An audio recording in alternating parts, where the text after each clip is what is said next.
আল্লাহ বলছেন, হে আমার জাতি, সকল নবীকে এই দাওয়াত দিয়েছিলেন, আল্লাহ তুলে ধরেছেন এখানে। সমস্ত নবী রাসূলই বলেছেন, হে আমার জাতি, তোমরা আল্লাহর ইবাদত করো, তিনি ছাড়া তোমাদের আর কোনো মাবুদ বা ইলাহ নেই। ইমানটা আনবো কেন? যদি কোনো ব্যক্তি ইমান আনে, ইমানের সাক্ষ্য যদি কোনো ব্যক্তি দিয়ে দেয়, সহিহ খুজাইমার 82 নম্বর পৃষ্ঠায় একটি হাদিস আছে, রাসূল সাল্লাল্লাহু আলাইহি ওয়াসাল্লাম বলছেন, ইয়া আইয়ুহান নাস, ওহে মানব সমাজ, ওহে মানব মণ্ডলী, কুলু, তোমরা বলো, লা ইলাহা ইল্লাল্লাহ, আল্লাহ ছাড়া তোমাদের কোনো ইলাহ বা আইনদাতা, বিধানদাতা, তোমাদের পরিচালক আর কেউ নেই।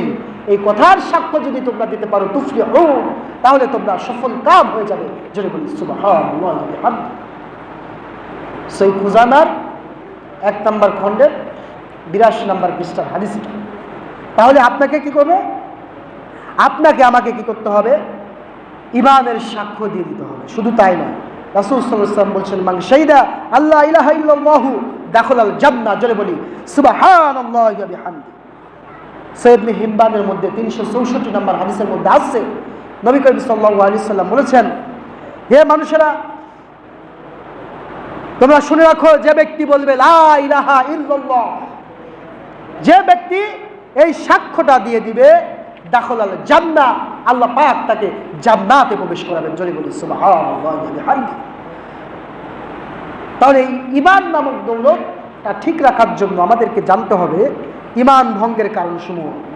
আজকের বিষয়টা হচ্ছে ঈমান ভঙ্গের কারণসমূহ। আজকের বিষয় কি? ঈমান ভঙ্গের কারণসমূহ। যেমন ওযু যদি আপনার ভেঙে যায়, ওযু যদি আপনার ছুটে যায়, আপনার নামাজ হবে?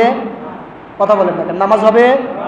নামাজের মধ্যে আপনি ভুল করে ফেলছেন, 2 সেজদার জায়গায় 1 সেজদা দিয়ে ফেলেছেন, বা রুকু করতে আপনি ভুলে গিয়েছেন, তাকবীরে তাহরিমা বানতে আপনি ভুলে গিয়েছেন, আপনার নামাজ কি হবে না দোয়া করতে হবে? নামাজ ভেঙে যাবে না? নামাজ কিন্তু ভেঙে যাবে। অনুরূপভাবে আপনাকে আমাকে ঈমান ভঙ্গের কারণে জানতে হবে। রাসূল সাল্লাল্লাহু আলাইহি ওয়াসাল্লাম বলছেন, মান শাহিদা আল্লা ইলাহা ইল্লাল্লাহু দাখালাল জান্নাহ। সহিহ ইবনে হিব্বানের 364 নম্বর হাদিস, যে ব্যক্তি সাক্ষ্য দিল লা ইলাহা ইল্লাল্লাহ দাখালাল জান্নাহ, তাকে আল্লাহ জান্নাতে প্রবেশ করাবেন। সুবহানাল্লাহি ওয়া বিহামদিহি। ঈমান আনলেন, কিন্তু এই ঈমানটা আনার পরে অনেক সময় ঈমানটা হারিয়ে যায়। আমরা এই বিষয়গুলোই আজকে জানবো ইনশাআল্লাহ। আমাদের মধ্যে যেন ঈমান ভঙ্গকারী কোনো বিষয় যেন আমাদের না আসে, আমরা এদিকে খেয়াল রাখবো। চলুন একে একে শুনি ঈমান ভঙ্গের কারণসমূহ।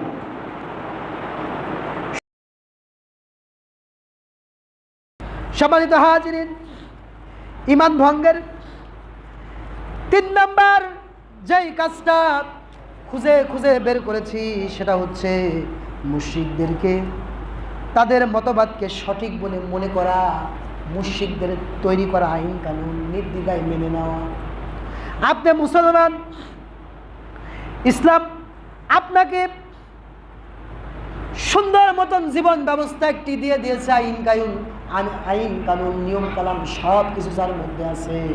তদুপরি আপনার ইসলামী আইন কানুন আপনার ভালো লাগে না, আপনি কি করলেন? এই মুশরিকদের মতবাদ করা তৈরি করা আইনগুলো আপনার কাছে ভাল লাগে, তাহলে আপনার বুঝতে হবে আপনি কিন্তু ঈমান আপনার মধ্যে থেকে চলে গেছে।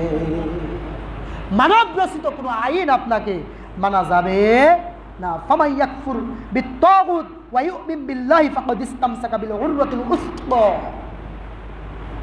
সূরা বাকারা 256 নম্বর আয়াত। তাগুদের তৈরি করা কোনো নিয়ম শৃঙ্খলা কোনো মুসলমান মানতে পারে না। দেখেন, মানব রচিত আইন বা তাগুদের আইনগুলো যে আমরা এই বাংলাদেশ 1971 সালে স্বাধীন হওয়ার পর থেকে 2024 সালে আবার স্বাধীন হওয়ার পর থেকে এ পর্যন্ত মানছি, এখনো পর্যন্ত কি শান্তি আমাদের মধ্যে আসছে? কথা বলেন না কেন? শান্তি আসছে? চাঁদাবাজি বন্ধ হয়েছে, খুন রাজধানী বন্ধ হয়েছে, নারী ধর্ষণ বন্ধ হয়েছে, ঘুষ দুর্নীতি বন্ধ হয়েছে। এখানে সব বন্ধ হবে একমাত্র কার আইন মানলে? আল্লাহ। তাগুদের আইন বর্জন করে আপনাকে ইসলামের যে আইন কানুন আছে এটা আপনাকে মেনে নিতে হবে। যদি এই মুশরিকদের মতবাদকে আপনার সঠিক মনে হয়, সেদিন দেখলাম কে যেন একজন ব্যক্তি ভাইরাল খুব বক্তব্য বলছেন, বৌদ্ধ ধর্ম খুব ভালো ধর্ম, শান্তির ধর্ম, বৌদ্ধ ধর্ম শান্তির ধর্ম, এই জন্য রোহিঙ্গারে মনে হয় এভাবে মারছে, ঠিক না? কথা বলেন না কেন? রোহিঙ্গা মুসলমানদের যেভাবে নির্যাতন করেছে, এরা কি কোনো শান্তি ধর্মের লোক করতে পারে? কথা বলেন না কেন? যাদের ধর্মে গ্রন্থে টিভিটকে লেখা আছে পানি হত্যা করা হারাম, যে কোনো পানি হত্যা করা হারাম, যার জন্য মাছ মাংস ওগুলো খায় না, সেই ধর্মের মানুষ কি করলো? নারীকে ধর্ষণ করলো, ছোট বড় অবাল বৃদ্ধা বনিতা সকলকে গুলি করে মেরে শেষ করেছে। তাদেরকে মারছে, মুসলমানদের মারছে। আবার বলে ওম শান্তি, ওম শান্তি। ঠিক আছে, শান্তি শৃঙ্খলা সব ধর্মের কথা বলে, কিন্তু যে কাজগুলো করেছে এগুলো তো মানবতার পক্ষে না বিপক্ষে? সম্পূর্ণটাই বিপক্ষে। কিন্তু মুসলমানরা, আপনি মুসলমানদের যুদ্ধের ইতিহাস পড়ে দেখেন, কোনদিন মুসলমানরা যুদ্ধ করতে গিয়া, দেখেন সম্প্রতি যে ফিলিস্তিনের যুদ্ধ চলতেছে, ইসরায়েল অকাতরে শিশু নারী একদম জয়সাপটা মুসলমানদের যাকে পারতেছে তাকেই মেরে দিচ্ছে, কিন্তু হামাস নারীদের বন্দী করেছে, তাদের কি মারছে না সয় সম্মানে ফিরাই দিছে?